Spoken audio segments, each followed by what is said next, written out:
Hello, I'm Ethan Armas, and this is the Physics 2 Lab 2, where we revisit the charge tape. This lab was constructed for the purpose of observing Coulomb's law and calculating certain aspects of the electric force and electric field, just like last time, but now we're using a more realistic model, that of a distributed line charge as opposed to a point charge.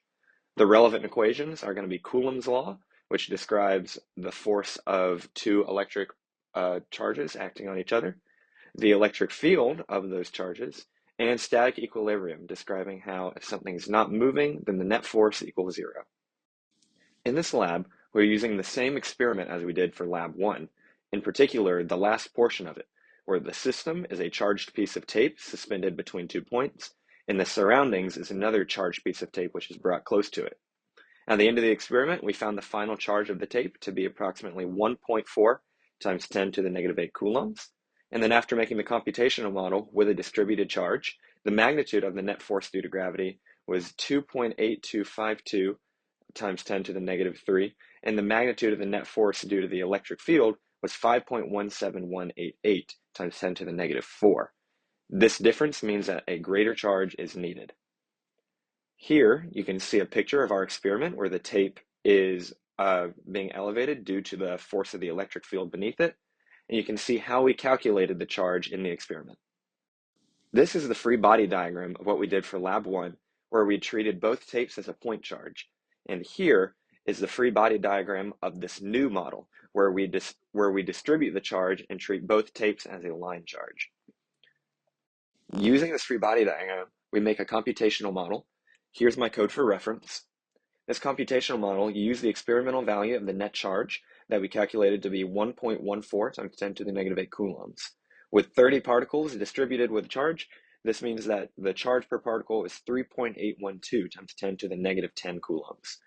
The assumptions that we made at this point was, of course, the point charge when we calculated this experimental value, but also that as a distributed charge, each particle in both tapes had equal mass and equal charge.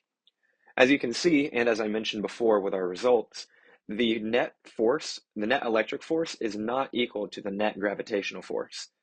The sources of error for this are possibly how we changed from point charge and then use a distributed charge model, and also while conducting the experiment, the discharge while handling the tape, and that our mass was not exact. This difference in the two magnitudes of the force suggests that we need a greater charge to calculate in the system tape in order to satisfy static equilibrium. Wrapping up, we have two questions to answer. What if you had modeled each of your tapes as a single point charge like in the previous lab? Compare the estimated value of the charge you get. The original charge calculated experimentally, as I mentioned before, using the point charge model was 1.14 times 10 to the negative 8 coulombs, whereas what should have been calculated with this net distributed charge is a total net charge of 1.12057 times 10 to the negative 8 coulombs. This indicates that there is a greater net charge in the line charge than there is in the point charge. Why do these estimates differ? Which value is more likely to be closer to the real value? These estimates likely differ due to the fact that some of the vector x components are canceled out in the net force calculation of the line charge. This means that there needs to be a greater total charge to account for this loss of calculated force. The distributed line charge value of 1.12 times 10 to the negative 8 is more accurate since an actual charged piece of tape has a distributed charge and, of course, is not a point. So in conclusion, this lab demonstrated how with simple measurements you can calculate metrics of an electric system. The distributed charge is not too much more complicated in this example to calculate than the point charge model was from our last lab. And as such, this model should be used then because making that simple change produces more accurate results.